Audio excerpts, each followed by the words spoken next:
안녕하세요, 여러분. 오늘도 차에서 좀 유튜브를 찍어보려고 합니다. 퇴근을 하고 나서 뉴스들을 이제 보면서 청년 실업에 대해서 요즘에 굉장히 화두가 되고 있어요. 제 채널은 청년층, 중장년층까지도 보세요. 여러분들한테 실질적으로 우리가 일을 다니면서 일어나는 모든 일들에 대해서 같이 얘기하는 그런 채널로 운영하고 있습니다. 여러분들은 지금 살만하신가요? 저는 회사의 정규직 직원이 아닌 삶을 살고 있습니다. 여러분들은 어떤 형태의 일자리에서 어떻게 근로하고 계신가요? 일자리에 대한 불안함, 일자리의 퀄리티가 좋지 못한 상황들이 계속해서 이어지고 있고 장기화가 되고 있습니다. 부동산 투자와 맞물려서까지도 빚을 내서 투자하거나 영끌이라고 해서 신용대출까지 정말 다 끌어모아가지고 가족들한테까지 돈을 빌려서 모든 걸 다 끌을 수 있는 대로 끌어서 한 투자들이 하락기를 맞으면서 일자리까지도 흔들리고 물가까지도 올라가면서 여러 가지가 중첩되는 그런 상황들이 지속 가속화되면서 우리의 목을 옥죄고 있는데요. 월급 대비 식료품 가격이라든지 교통 비용이라든지 우리가 살아가는 데 먹고 자고 쓰고 하는 비용들이 너무나 많이 늘어나고 있기 때문에 지금 어느 정도의 임금이 올라가는 것 가지고는 충당이 안 된다고들 합니다. 우리는 어떻게 해야 할까요? 부모님 집에 얹혀 살면서 비용들을 졸라매는 그런 분들도 굉장히 많이 늘어나고 있는데요. 퇴근 이후에 투잡을 뛰는 분들이 굉장히 많이 늘어났다고 해요. 배달 알바부터 시작해서 여러 가지 자기가 할 수 있는 그런 프리랜서 같은 일들을 대리운전 뛰시는 분들은 온라인 쇼핑몰을 열어서 하시는 분들도 여러 가지 이제 부수적으로 할 수 있는 것들을 최대한 짜내서 하는 시간들을 많이 갖고 있고 쉴 수 없는 그런 나날들을 보내시는 분들을 많이 보고 있습니다. 여러분들은 지금 이 상황을 벗어나기 위해 어떠한 일들을 하고 계시는지 같이 좀 이렇게 나눠보는 시간 가지면 우리가 아이디어도 얻을 수가 있고 서로 끌어줄 수 있는 그런 공간, 그런 장소가 될 것 같아서요. 본업은 잘 되고 계신가요? 회사가 잘 돌아가고 있나요? 투잡 구하시는 거는 수월한가요? 투잡, 쓰리잡 뛰신다면 어떤 거를 하고 계시는지, 이득이 많이 되는지 그런 것들에 대해서 좀 댓글 통해서 좀 남겨주시면 좋을 것 같고요. 제가 좀 인터뷰를 좀 했습니다. 주변에 20대, 30대, 40대, 50대까지도 또 많게는 60대까지도 말씀을 좀 들을 수가 있었는데요. 오히려 장년층이 20, 30대보다 일자리가 더 많이 늘어났고 구할 수 있는 곳들이 좀 많다고 해요. 예전에는 이제 컴퓨터 잘 다루는 세대들이 아무래도 회사들이 이제 많이 원했던 인재들이었지 중장년층이 일할 수 있는 한정적이었다고 보거든요. 청소직군, 간병 요양인분, 사회복지사분들, 파출부 그리고 육아해주시는 분들, 중장년층이 많이 배치가 되어 있는 직군이라고 좀 할 수 있을 것 같아요. 그래는 힘든데 일의 노동의 강도가 센데도 이탈하지 않는다고 합니다. 거의 2030 세대들한테 노동적으로 힘든 일을 시킨다면 버틸 수 있는 사람들이 어느 정도나 될까요? 그러나 우리의 부모님 세대 분들은 노동 강도가 아무리 세져도 이탈하시는 확률이 적은 이유가 그것을 이탈하고 나서 선택할 수 있는 대체 직군들이 거의 없기 때문이에요. 그리고 선택한다 하더라도 A 직군에서 B 직군으로 간다고 한들 어차피 노동 강도가 거기서 거기라는 얘기예요. 노동 강도가 거기서 거기라면 힘들어서 옮기겠습니까? 그렇다고 해서 임금이 격차가 많이 벌어진다고 하면 옮기겠지만 그런 것도 아닙니다. 구태여 면접 보는 비용, 시간들을 들여가면서 A 직군에서 B 직군으로 갈아탈까요? 그렇지 못하다는 겁니다. 그 부모님들의 자녀 세대, 우리 또래 친구들을 집에 같이 걷어가면서 살아내야 하는 게 지금 시대의 장년층, 우리 부모님들 세대라고 합니다. 그렇다고 해서 2030이 아무 생각 없이 계획 없이 놀려고 부모님한테 짐이 되려고 이렇게 살고 있을까요? 그런 게 절대 아닙니다.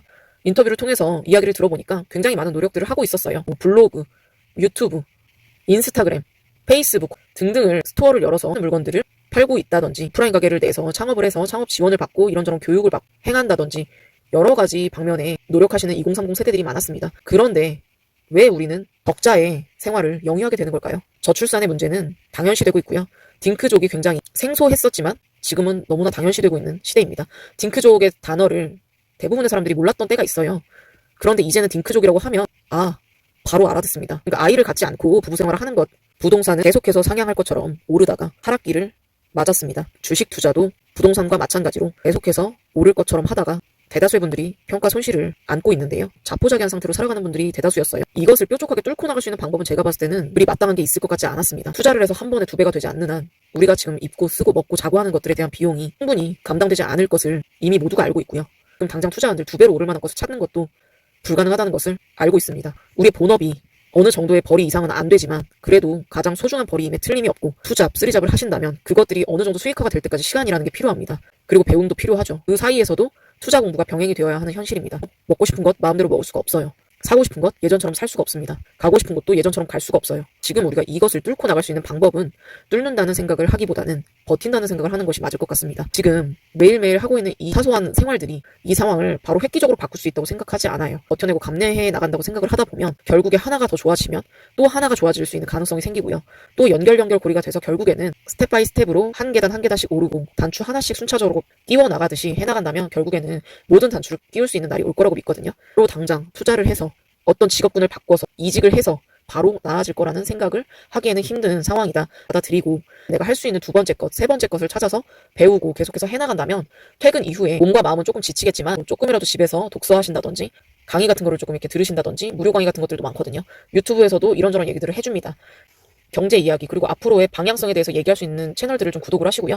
그 시간들이 날아간다고 생각하지 마시고 이것들을 듣다 보면 결국에는 여러분들도 쉴 때나 일할 때 무의식 중에 내가 뭔가를 해야겠다라는 생각이 갑자기 은연중에 들어오거든요. 그래서 뾰족한 수를 찾지 마시고 지금 상황에선 제가 봤을 때 뾰족한 수는 찾기가 상당히 어렵고 적용하기도 힘들 것 같아요. 내가 뭘 하고 있는지도 잘 모를 수가 있어요. 하나를 아니면 두 개를 좀 꾸준히 할 수 있는 것들을 잡아서요. 독서부터 시작해서 유튜브 채널 같은 것들 그리고 어떤 강연 그런 것들도 좀 들으시고 하면서 내 장기 같은 것들을 좀 살려서 어떤 걸 해볼 수 있을까. 그리고 블로그 글 쓰는 거 잘하시면 블로그 같은 거를 좀 하시는 게 당연히 도움이 될 것 같고요. 그리고 말하는 걸 잘하시면 유튜브 하시는 것도 좋을 것 같고요.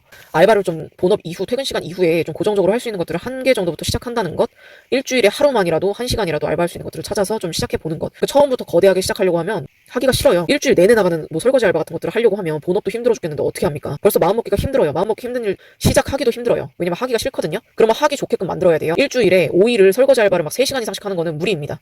제가 도전해봤습니다. 골병 나요. 쿠팡 알바 같은 것도 해봤습니다. 골병 나요. 본업에 지장이 갑니다. 투잡을 안 하는 것만 못하게 돼요. 본업도 싫어지거든요. 우리의 체력은 한계가 있어요. 무작정 거기다가 모든 걸 다 때려놓고 개보고 돌아가라고 하는 게 무책임한 게 될 수도 있어요. 지치고 우울해지거든요. 본업마저 망치게 됩니다. 조심스럽게 우리가 흥미를 심어줘야 돼요. 우리를 남이라고 생각해보세요. 그 애한테 어떠한 걸 시켜야 걔가 버티고 잘할지 우리가 제일 잘 알 거예요. 걔한테 할 수 있는 것만큼의 작업물을 주세요. 조금씩 시키다 보면요. 잘 늘어요. 늘다 보면요. 많이 할 수 있거든요. 양도 많이 속도도 빨리 할 수 있게 돼요. 근데 시간을 줘야 됩니다. 숙련이 돼야 그 아이가 그 작업들을 잘 해낼 수가 있어요. 그래서 목표를 먼저 세우시고요. 좀 기간을 장기화하세요. 그리고 엄청 쪼개세요. 그 계획들을. 그러면 아주 세분화돼서 조그만 조각이 되거든요. 일주일에 10시간 알바가 목표라면요. 일주일에 하루 1시간 알바로 구하십시오. 시작하기가 어떤 목표라도 수월해집니다. 일단 여기까지 찍을게요. 영상이 길어지니까요. 구독, 좋아요, 알림 설정 해두시면 여러분들과 저의 삶이 같이 나아질 수 있도록 좋은 시간을 많이 가지도록 하겠습니다. 여러분들 오늘도 고생 많이 하셨고요. 지금 삶이 너무 힘들지만 그래도 즐겁게 보내려고 노력한다면 결국에는 즐거움이 현실화될 수밖에 없을 겁니다. 여러분들 화이팅입니다. 감사합니다.